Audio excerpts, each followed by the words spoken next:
Hey guys, it's Terry here. Welcome to our weekly live where I'm going to answer your questions. And hopefully, with this new platform, I'll be able to see any live questions or comments that come up. If not, I've got quite a few that y'all have posted, so I'm going to be answering some questions and feel free to chime in. And I'm looking forward to chatting with you today and every week. We come into our group live and we talk about how to heal from divorce, how to navigate divorce more amicably, and how to get through this really, really difficult time. I'm Terry Vanover, and I'm a divorce strategist. I help you come through divorce without being emotionally, legally, and financially devastated, but even more importantly, I help you to heal from toxic relationships so that you can go into this next chapter knowing your best self and you can have that healthy, happy relationship you've always wanted and you deserve. So, I'm going to be answering some of your questions today on what to do if you're stuck and how to get past it. So, some of the questions that I didn't get to last week, someone had asked about a high conflict ex who just refuses to cooperate. I see this quite a bit, okay? And there are definitely some tactics that you can do when you're dealing with a high conflict ex. Um, One of the things is make sure when you are developing your parenting plan and you're developing your marital agreement, your settlement agreement, that you make sure that it's airtight and it's very, very specific. So many people make the mistake of leaving things ambiguous. You want to have everything spelled out completely so that there's no ambiguity.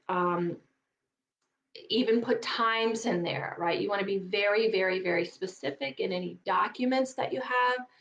And one of the things that I see a lot of my clients make, the mistake that they make is that they are stuck in when you come out of a really unhealthy relationship with a high conflict person, someone who's a blamer, someone who never takes responsibility, someone who's gaslighted you, you tend to second guess yourself a lot and you tend to not trust yourself. And what I see with my clients is they don't know how to put up healthy boundaries or any boundaries really. And they also feel the need to reason with the person, right? Well, that doesn't work with certain personalities when you're going through divorce. In fact, less is more. In the divorce professional world, Bill Eddy is kind of a guru when it comes to communication with high conflict exes. And one of the suggestions he makes is something called when you're communicating, you need to keep it brief, informative, friendly, but firm.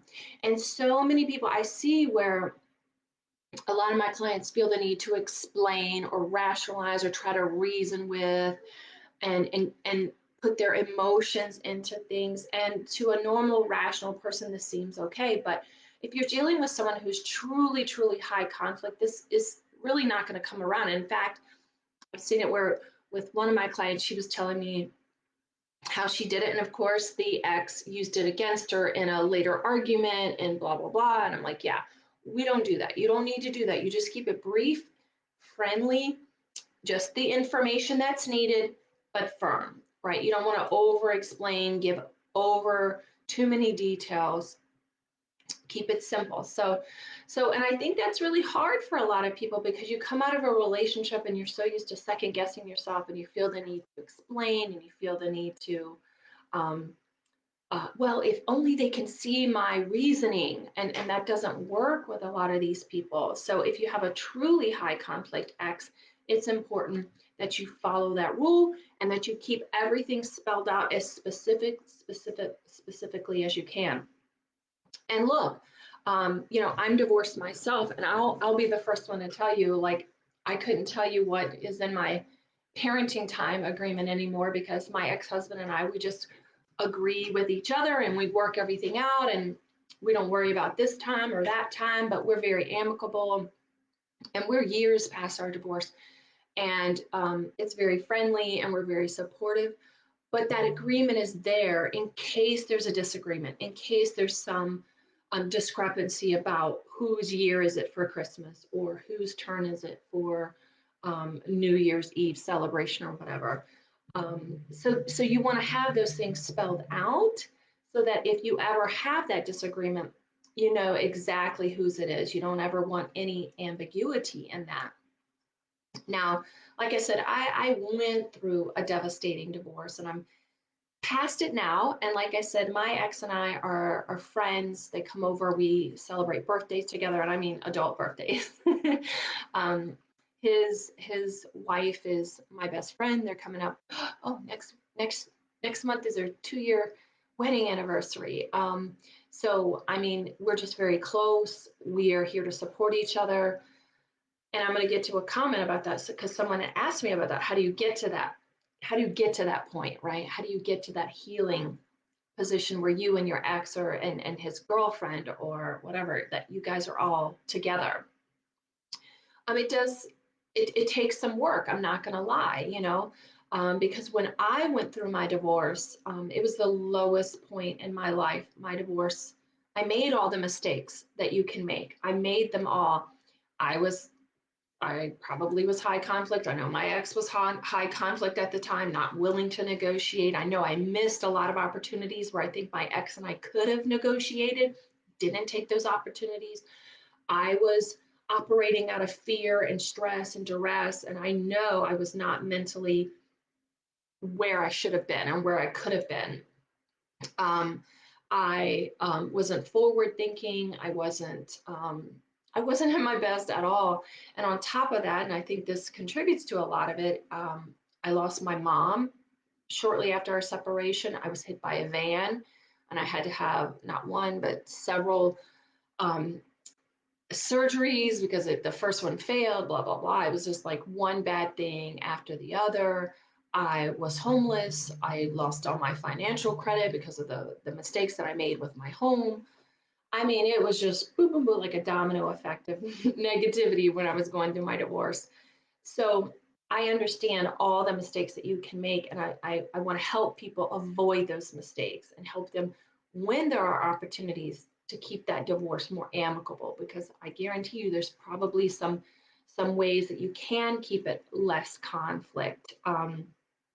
Uh, and help my clients when it comes to the long term thinking, right? So I see so many people that, like, especially even in the questions in the support group, or that are very like here and now, just trying to survive this divorce. But you need to be thinking years out and know what you're entitled to so that you don't make the mistakes that are going to leave you without what you knowing what you should do. So there's kind of a holistic view. I help my clients with a holistic view of divorce, not just dealing with all the legal ramifications, which if you're using your attorney, that's all they're there for. And here's the other thing: if you have an attorney, you're the boss.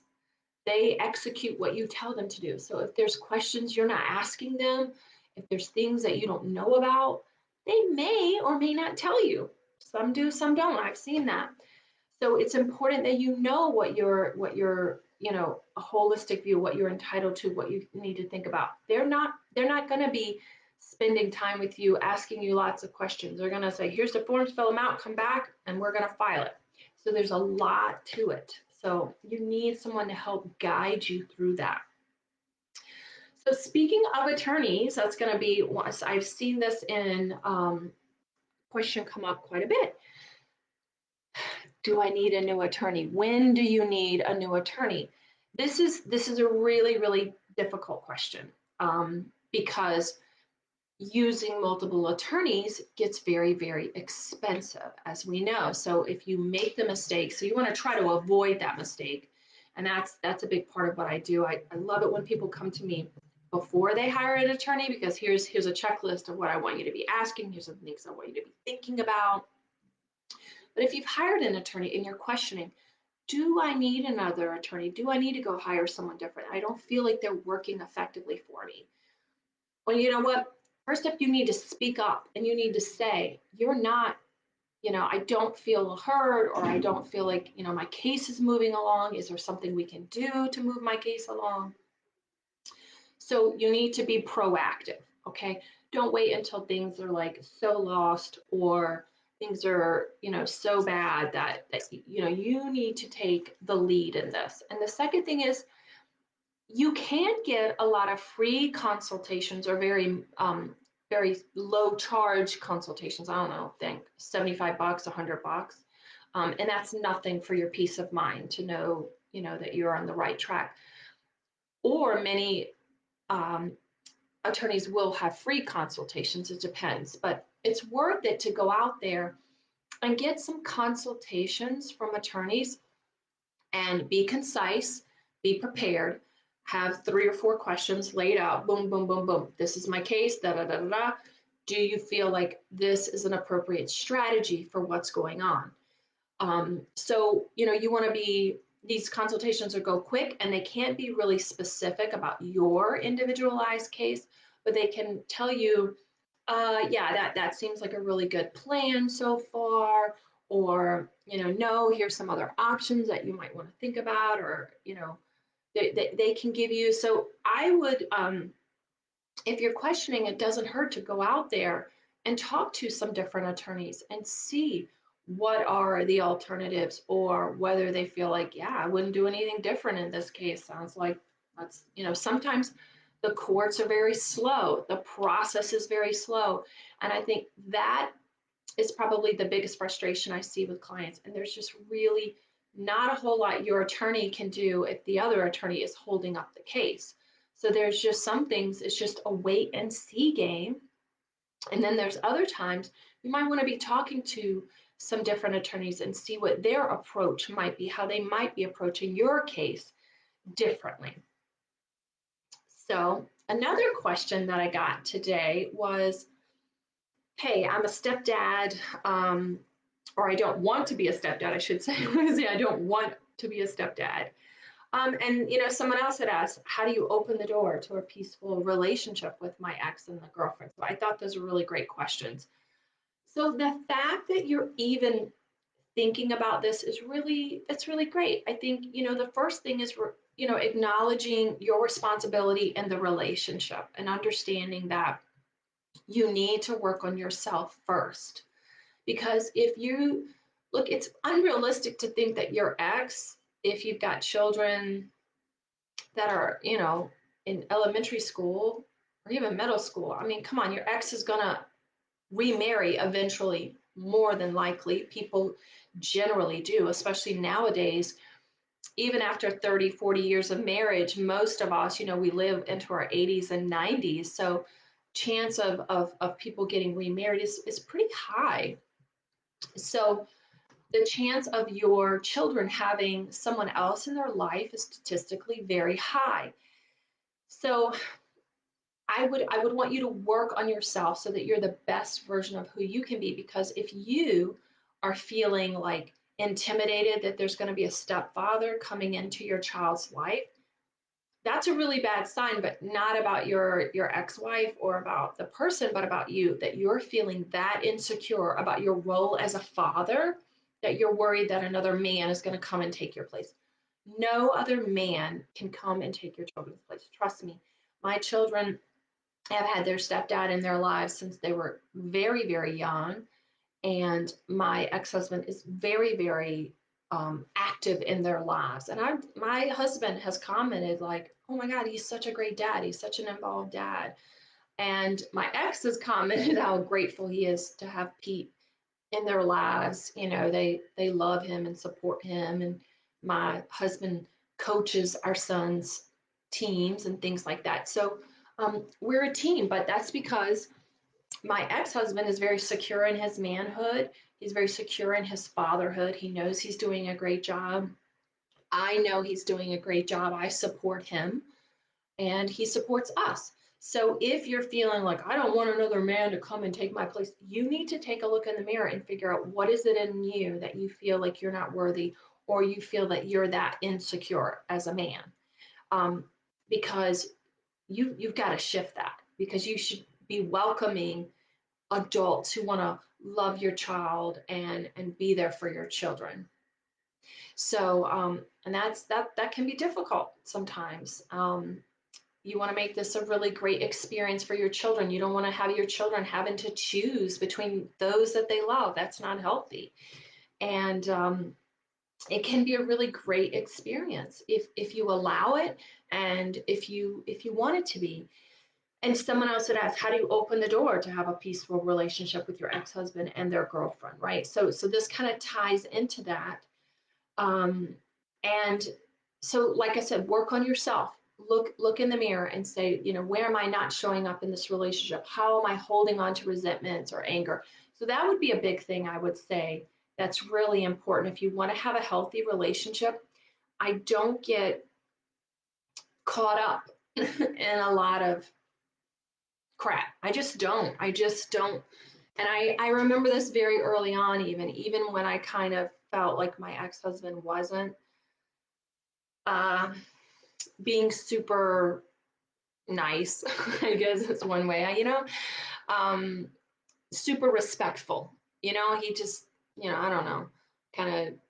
I just let it go. It's like, okay, I'm not gonna take it personally.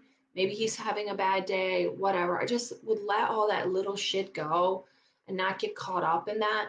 And I would say even today, like, if the kid's stepmom is having a rough day or feeling anxious, or I get a text that maybe I misread as, snotty or whatever, first off, I just don't kind of respond or react, just kind of let it go. And usually she's pretty self-aware too, actually. She's a very self-aware person, and she'll like even say, I realized like that text wasn't very kind or whatever, it wasn't the tone that I meant it, or blah blah blah. And again, if it's ever been to where we've really misunderstood, we generally will take our conversations off of text or something. But again, I wouldn't recommend that if it's like a high conflict, or an instance where the communication isn't good the way it is with my ex-husband and us, because we generally find like it's better if we're talking in person and everyone has a chance to voice their their their wants and their needs and their feelings about the situation. Oh my God, I just remembered this really incredible instance that happened this summer. Gosh, it's so funny. I can't even remember what oh, okay, I remember. It's before school. We had a disagreement about the children's schooling. I wanted my son to do this one particular thing, and my my children's stepmom did not. And so we had a meeting together face to face. So funny, I totally have forgotten about this now because we've all worked it out. But and not that we were arguing or were disrespectful in any way, but I would say we weren't in agreement. I had one opinion, she had another. I don't even think we were loud, but I mean I think you got the vibe that we weren't in agreement. And here was the lesson for us as a family. Um, the kids were away, we thought, but my oldest daughter overheard it, and she went to Dee later on that night and said, Dee, uh, I don't remember if a couple of things that I love about this. First off, that she loves coming to Dee and she talks about Dee about her feelings and asks questions and stuff, which is awesome. And but another thing was she I don't know if she asked if we were mad at each other or something, because we weren't mad. We didn't leave mad or anything. We weren't mad. We were in a disagreement about this particular issue and trying to work through it, how to work best through it. And but the takeaway from that was my oldest daughter had no idea that we ever disagreed on anything. The takeaway from that, what she thought was funny, was that she said, Terry, the kids think that we agree on everything, and that we never have a disagreement, that we always are on each other's side. And I was like, yeah, that's an amazing thing, because the four of us are a united front in front of them. They don't know that behind the scenes we might be working through our problems, or talking through things, or that I might feel one way, their dad might feel that way.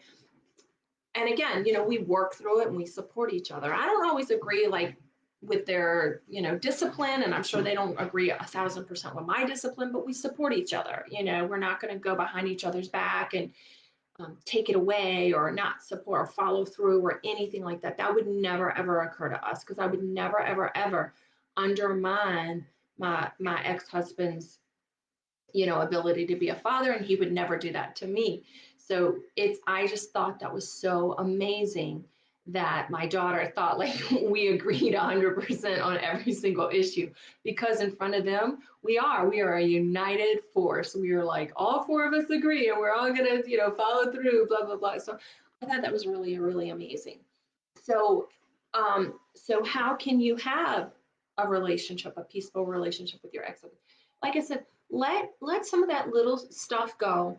Work on your own filter, because I believe we have our own filter. And like I said, I think when I look back at the time, my filter was that my ex-husband hated me, and any kind of like distance that he showed to me just like seemed to confirm through my filter, oh, he hates me. He doesn't, but it could be he's just tired, he's having a bad day, blah blah blah, whatever. It's so I did learn like not to let go of that filter a little bit, and to be open to what is and not make assumptions.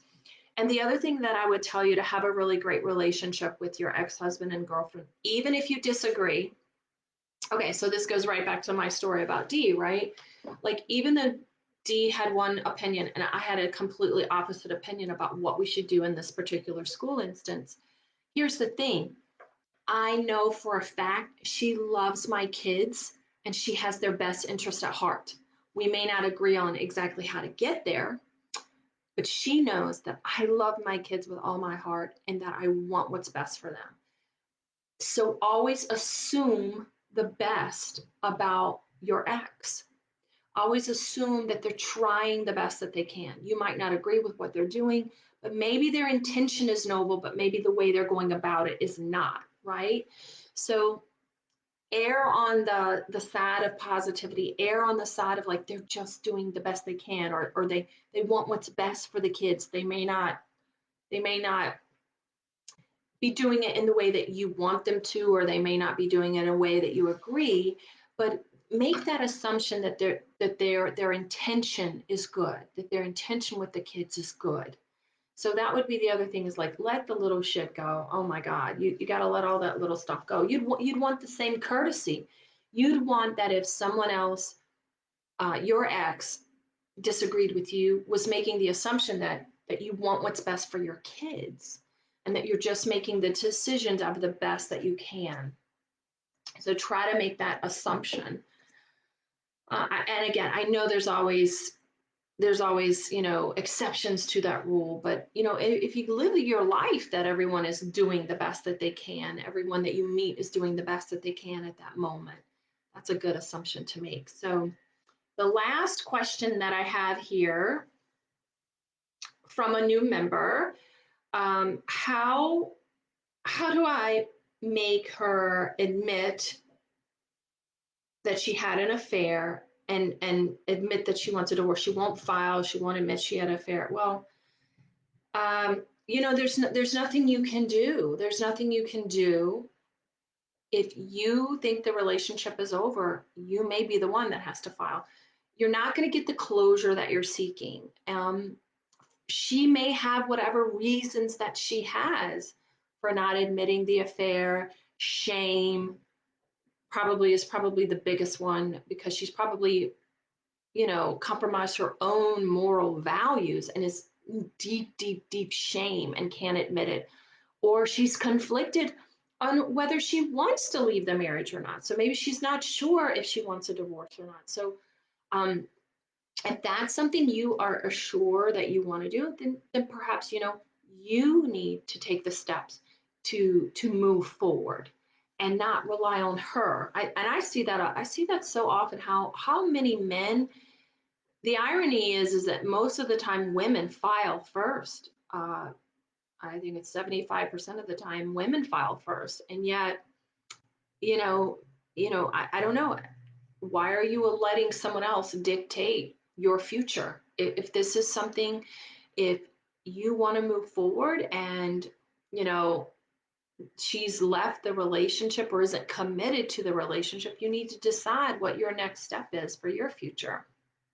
So, um, these are just some general topics and some general answers to some questions that you're asking. So I, invite you to reach out to me. We'll set up some time to talk. I have two complimentary initial consultations next week set aside. I, do that every week. So, if you want some help on your specific situation, reach out to me and we'll set up some time to talk. And I'll help you, uncover what's going on in your situation or how to take the best steps forward in your situation, how to get past your toxic marriage, how to take the next steps in your divorce so you can save time, money, and heartache, all those good things. So reach out to me. I look forward to hearing from you. I'll see y'all next week. All right, bye-bye.